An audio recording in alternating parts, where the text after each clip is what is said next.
Hey guys and gals, it's your buddy Drew from Living History's Mysteries and Ferocious Feline Productions. In the last 2 decades, not just the world, but America alone has seen many disasters.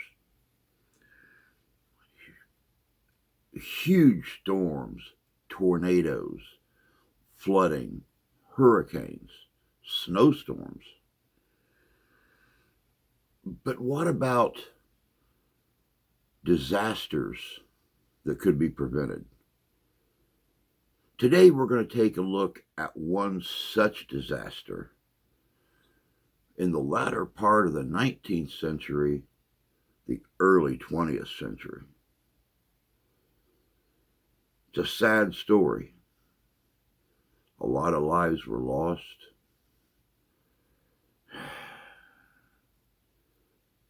The truly sad thing is, it could have been prevented. Check this out. This is good.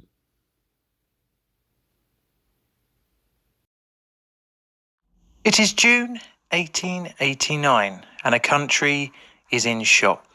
An entire community has been washed away and 2,209 people are feared dead. A dam has failed, sending a deluge downstream. The event would become one of the country's worst disasters and would be the measuring stick in which all future tragedies would be compared against. The event would permeate itself into the American psyche and leave behind haunting images of death, destruction, and the thought that at any moment everything you know and love could come to an end. Our story starts with a construction project, the main line of public works. The plan was to provide the best commercial means of transportation between Philadelphia and Pittsburgh via railways, canals, and roads.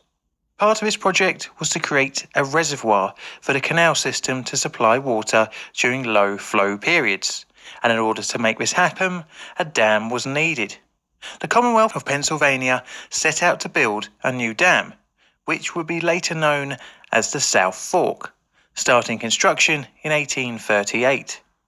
The design was to make use of an earth and rock fill arrangement. It was around 72 feet high, 918 feet long, 220 feet wide at its base, and tapering off to 10 feet wide at its crest. The South Fork Dam had two means of controlling the reservoir's water level.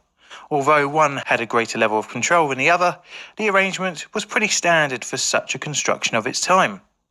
A control tower was provided for the outlet works and consisted of 5 cast iron pipes, each with a valve for releasing varying amounts of flow of water, which ran into a stone culvert with a discharge chamber, which in itself led to the downstream face of the South Fork Dam.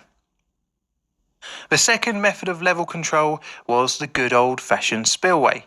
This was cut into the rock along the east abutment and was 70 feet wide, although the original plans had actually specified for a minimum of 150 feet. The shiny new dam was completed around 1852 and 1853, but the canal network would become a victim of one of the Industrial Revolution's greatest achievements, the railway. Just about 5 years after its completion, the dam became abandoned and was sold off to the Pennsylvania Railroad. Needless to say, the PRR wasn't that bothered with owning a dam, and as such, this led to the maintenance of the South Fork falling pretty low on the company's priorities list. In July 1862, just a decade after completion, the South Fork would experience its first failure. The outlet works stone culvert collapsed and a portion of the dam breached gradually, draining the lake in half a day. Now, even as I edit this video, I'm surprised at just how quickly things fell apart. No longer needing the area in which the dam, now semi-collapsed, lived, the PRR set about selling it off as a parcel incorporating the dam and lake in 1875 to John Riley, a former congressman. This now rather large property prospect once again changed hands in 1879 when Benjamin Ruff took over control. He wanted to create a resort for the rich and successful, making use of the lake and surrounding area for fishing and hunting.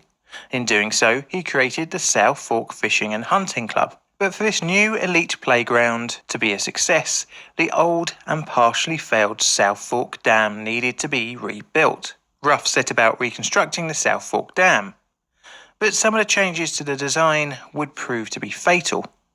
The 5 cast iron discharge pipes were no more, as before the sale to Ruff, John Riley, who was making a loss in his deal with Benjamin, had removed the metal to sell it off as scrap, although I should say this accusation has been disputed over the years. The new and so-called improved South Fork Dam sported a lower crest by 2 feet, no discharge pipes, and the failed portion being replaced by fill that consisted of clay, brush, mining wastes, and, strangely, hay. To add further structural issues, the dressed stone originally placed on the upstream face was not replaced, leading to the water to come into direct contact with the main structural material, heightening the risk of erosion and seepage. With no outlet works, the only method of reservoir control was by means of the spillway, which, if you remember from earlier, was already too small for its application on the South Fork. To protect fishing profits, the South Fork Fishing and Hunting Club decided to use netting over the entrance to the spillway to prevent any valuable fish being lost to the flow of water. But it would not only stop the fish and allow for a build-up of debris, reducing the spillway's efficiency. All of this made the dam not very resistant to storms and flooding. Eventually, the material used to repair the embankment settled, creating a low point on the dam's crest, increasing the potential for overtopping, which would create flow over the already weakened section of the structure. After the dam was rebuilt, the lake it held back was 2 miles long, about 1 mile wide, and 60 feet deep. But a reconstructed structure would cause no end of headaches for the new owners, with constant leaks springing out, requiring spot repairs of hay and mud. Johnstown's history spans all the way back to a settlement established in 1791.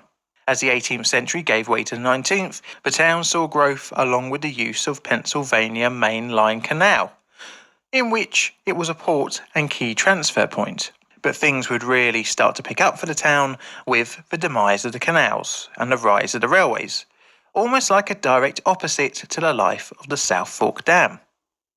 The town, which called home to the Cambria Iron Company of Johnstown, was the leading steel producer in the United States, outproducing both steel from Pittsburgh and Cleveland.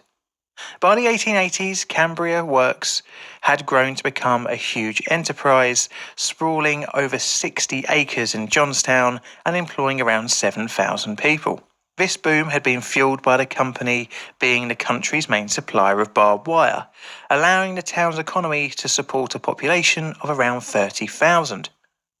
The area had become known for flooding hotspots towards the end of the 19th century, as increased rainfall led to rising water levels in the valley. And the rain would blight the area again in 1889, when the streets of Johnstown once again could be seen with the sheen of pooling water towards the end of May. A low-pressure area formed over Nebraska and Kansas on the 28th of May 1889. 2 days later, the weather was now over western Pennsylvania and causing record-breaking rainfall. Between 6 and 10 inches of rain fell in 24 hours over the region, swelling the banks of streams into large torrents. Some of Johnstown's streets were beginning to become flooded in the rainfall, leading to many residents being stranded inside their homes. On the morning of the 31st of May, 1889, the Lake Conemaugh had become swollen after a night of heavy rainfall.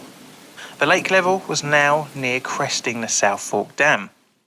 Elias Unger, president of the South Fork Fishing and Hunting Club, assembled a gang of men to try and save the dam. They went to the now clogged spillway, which had caught debris in its netting, and tried to clear the blockage, but to little success. Unger sent out a messenger to the nearest telegraph station to inform the residents of Johnstown below, but this would not reach its destination. Despite the efforts to save the dam, the writing was on the wall, and Unger ordered his men to retreat to high ground at 1:30 p.m. The men could see the inevitable begin to unfold as the dam breached between 2:50 and 2:55 p.m., sending a deluge of water down the valley towards Johnstown.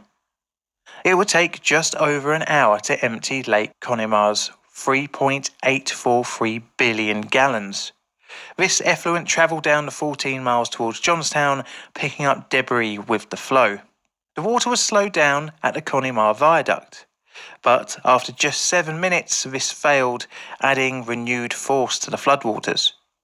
En route to Johnstown, the small town of Mineral Point was completely washed away.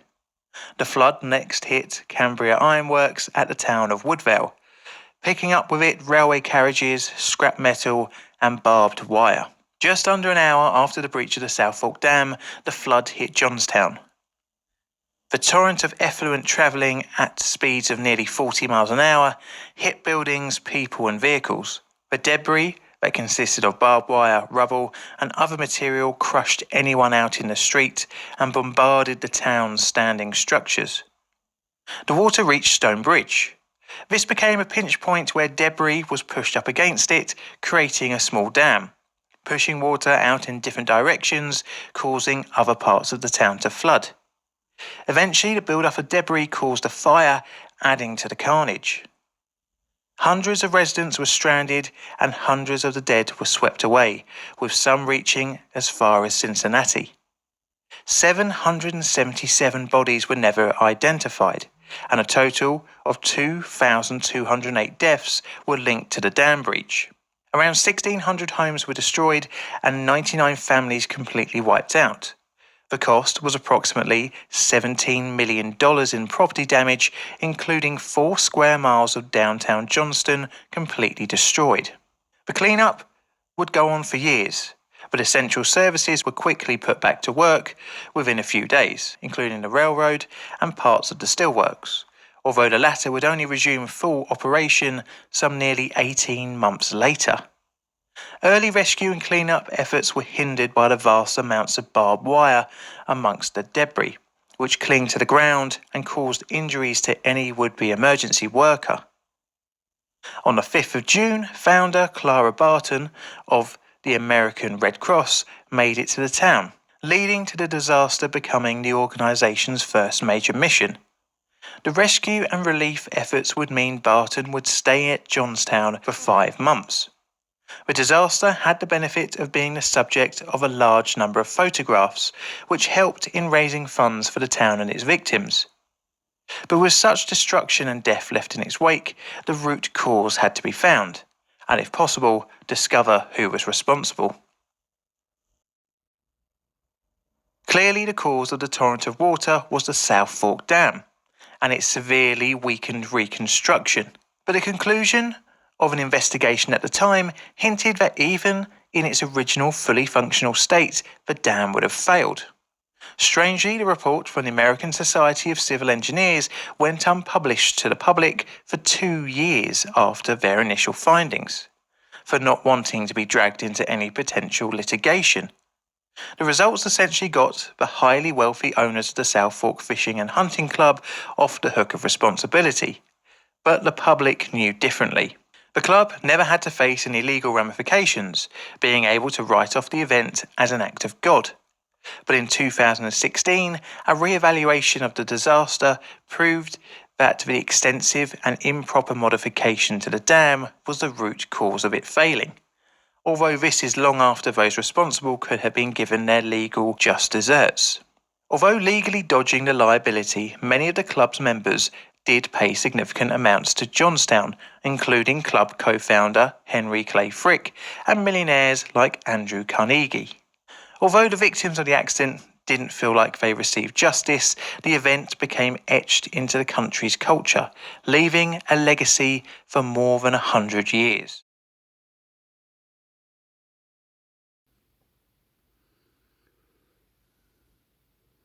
Welcome back.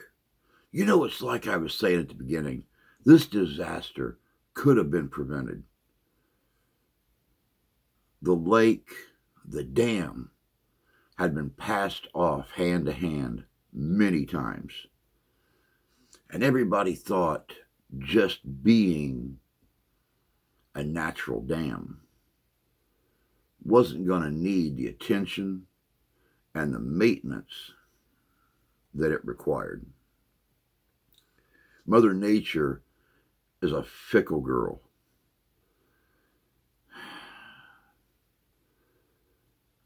It takes a special person to care for structures like this, even natural structures, to keep tragedies like this from occurring over and over.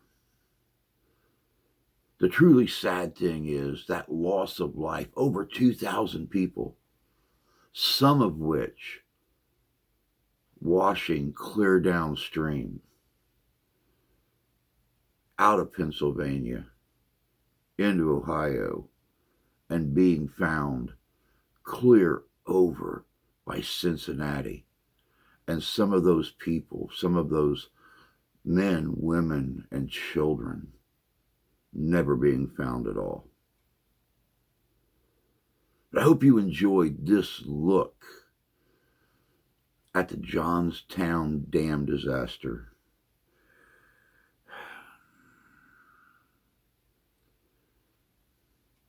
It set guidelines. It set precedents. But it's also set in American psyche and American history. Until next time, take care of yourselves. Take care of each other. God bless you. God love you. We do. And we'll see you out there.